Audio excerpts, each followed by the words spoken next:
Bismillahirrahmanirrahim. Assalamualaikum warahmatullahi wabarakatuh. Baiklah anak-anak, pada kesempatan kali ini Ibu akan menjelaskan materi tentang relasi dan fungsi. Apa saja yang akan Ibu bahas pada bab kali ini? Nah, ada 3 hal yang akan Ibu bahas ya. Nanti ada relasi, kemudian nanti ada fungsi yang disebut juga dengan pemetaan, kemudian ada korespondensi. Apa bedanya 3 hal ini ya? Nanti Ibu akan menjelaskan perbedaan dari relasi, fungsi, dan korespondensi. Nah, pada kesempatan kali ini Ibu akan membahas tentang relasi. Apa saja yang akan Ibu bahas? Nah, di sini nanti Ibu akan menjelaskan apa itu relasi ya. Kemudian yang kedua, cara menyatakan relasi. Nanti ada 3 dengan diagram panah, kemudian dengan koordinat kartesius, kemudian dengan himpunan pasangan berurutan. Kemudian yang ketiga, menyelesaikan soal tentang relasi. Nah, kita akan bahas satu persatu. Yang pertama, pengertian relasi. Relasi itu kalau dalam bahasa Indonesia artinya hubungan. Begitu juga di matematika ya. Relasi itu berarti menyatakan hubungan antara suatu himpunan dengan anggota himpunan lainnya. Jadi di sini kita akan membahas hubungan antara 2 buah himpunan ya. Nah, himpunan A dan B dikatakan mempunyai relasi jika ada anggota himpunan yang saling berpasangan. Contoh, misalnya di sini Ibu punya himpunan P, itu ada himpunan nama anak. Nah, di sini ada Rara, kemudian ada Ani, ada Indah, ada Susi. Q, himpunan ekskul olahraga di sekolah. Ada basket, ada bulu tangkis, ada atletik, ada senam, dan ada tenis meja. Nah, kalau kita melihat himpunan P dan Q ini seperti tidak ada kaitannya. Nah, untuk menghubungkan antara himpunan P dan Q, kita butuh suatu penghubung. Kira-kira apa? Misalnya, Rara suka olahraga basket, maka kita hubungkan Rara dengan basket. Ani suka olahraga bulu tangkis, maka kita hubungkan Ani dengan bulu tangkis. Indah suka olahraga bulu tangkis juga, maka kita hubungkan Indah dengan bulu tangkis. Susi suka olahraga tenis meja, maka kita hubungkan tenis meja. Nah, hubungan antara P dan Q ini disebut dengan relasi. Relasi apa yang terbentuk antara P dan Q?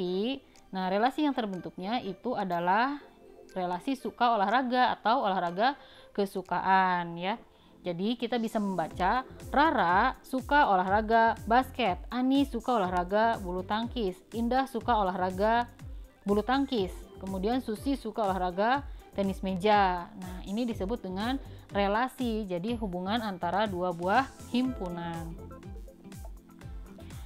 Nah, untuk menyatakan relasi ini bisa dengan 3 cara. Yang pertama ada dengan diagram panah ya. Diagram panah merupakan cara yang paling mudah untuk menyatakan suatu relasi. Diagram ini membentuk pola dari suatu relasi ke dalam bentuk gambar arah panah yang menyatakan hubungan antara anggota himpunan A dengan anggota himpunan B. Seperti tadi contoh sebelumnya ya, itu namanya diagram panah. Gambarnya diagram panah itu seperti ini, seperti tadi contoh. Kemudian yang kedua ada diagram kartesius. Nah, kalau kartesius ini berarti seperti koordinat kartesius ya, ada X, ada Y. Menyatakan relasi antara 2 himpunan dari pasangan berurutan yang kemudian dituliskan dalam bentuk dot atau titik-titik ya. Jadi kalau diagram kartesius itu nanti gambarnya seperti ini. Kemudian yang ketiga ada himpunan pasangan berurutan. Nah, kalau himpunan pasangan berurutan berarti suatu relasi juga dapat dinyatakan dengan menggunakan himpunan pasangan berurutan. Caranya dengan memasangkan himpunan A dengan himpunan B secara berurutan. Jadi nanti penulisannya seperti ini. Himpunan pasangan berurutan itu disingkat HPB. Jadi nanti anggota A, anggota B. Untuk lebih jelasnya kita lihat satu persatu ya. Yang pertama dengan menggunakan diagram panah. Nah, sekarang kita lihat contohnya ya dengan menggunakan diagram panah. Ada 4 orang anak sedang berbicara makanan kesukaannya masing-masing. Fatina suka makan nasi goreng, Faiza suka makan mie goreng, Mutia suka makan bakso, kemudian Anin suka makan bakso dan nasi goreng. Nah, kita akan menyatakan himpunan ini dengan menggunakan diagram panah. Pertama, kita pisahkan dulu himpunannya. Di sini ada 2 buah himpunan. Yang pertama himpunan nama orang, ada Fatina, Faiza, Mutia, dan Anin. Maka kita tuliskan ya, Fatina, Faiza, Mutia, dan Anin. Kemudian yang kedua ada himpunan makanannya, kita tulis ada mie goreng, nasi goreng, dan bakso. Nah, sekarang kita akan membuat diagram panah untuk menyatakan relasi kedua himpunan tersebut. Yang pertama dulu kita tulis Fatina, Faiza, Mutia, dan Anin. Kemudian di sini ada nasi goreng, mie goreng, dan bakso.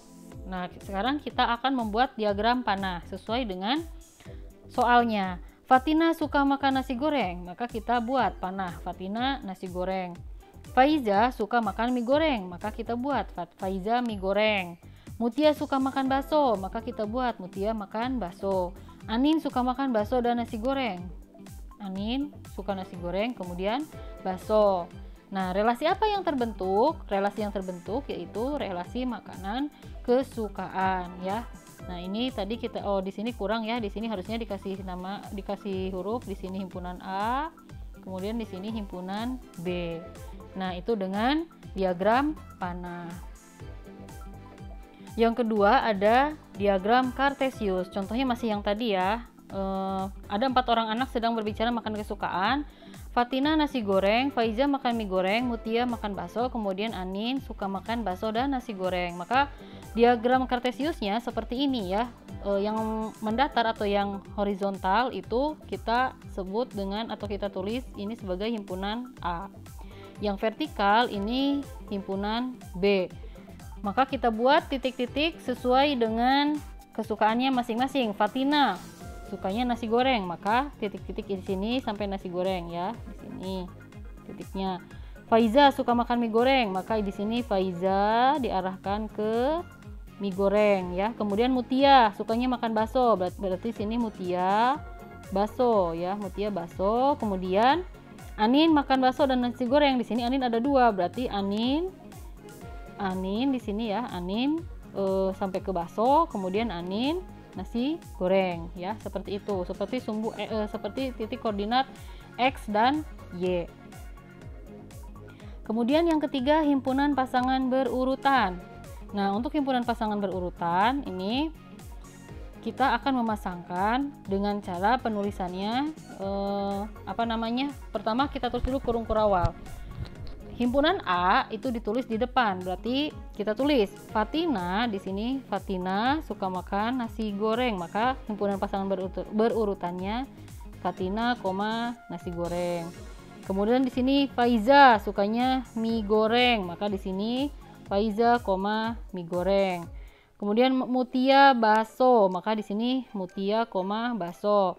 Anin sukanya ada 2, suka bakso dan nasi goreng, maka di sini tulisnya 2 kali. Anin, bakso, Anin, nasi goreng. Nah, itu himpunan pasangan berurutan ya. Jadi himpunan A, himpunan pasangan berurutan itu penulisannya himpunan pasangan berurutan itu himpunan A selalu di depan ya, B. Nah, seperti itu. Sekarang kita lihat contoh-contohnya. Misalnya di sini ada himpunan A 1, 2, 3, 4, 5, kemudian himpunan B 2, 4, 6, 8, 12.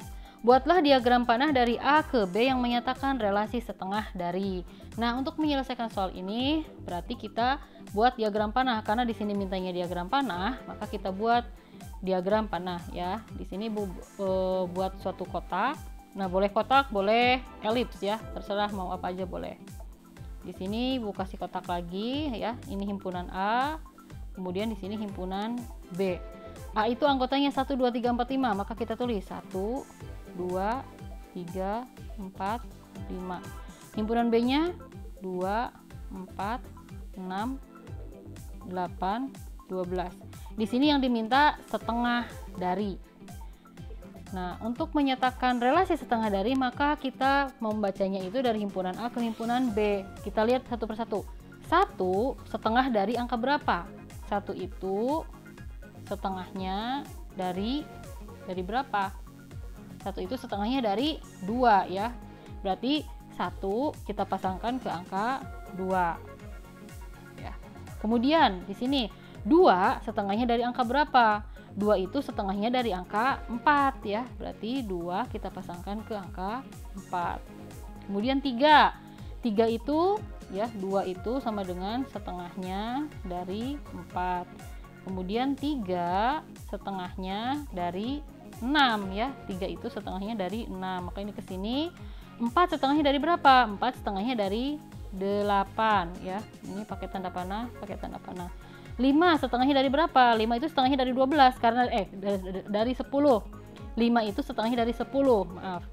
Karena 10-nya nggak ada, maka 5 itu tidak punya pasangan. Ya udah, kita biarkan saja ya, karena 5 itu harusnya setengahnya dari 10 ya. Sedangkan di sini tidak ada angka 10, maka kita biarkan saja angka 5 sendiri, angka 12 sendiri. Nah, jadi diagram panahnya seperti ini ya. Kemudian contoh yang kedua. Relasi dari himpunan A ke himpunan B adalah, nah di sini jadi ada suatu diagram panah ya.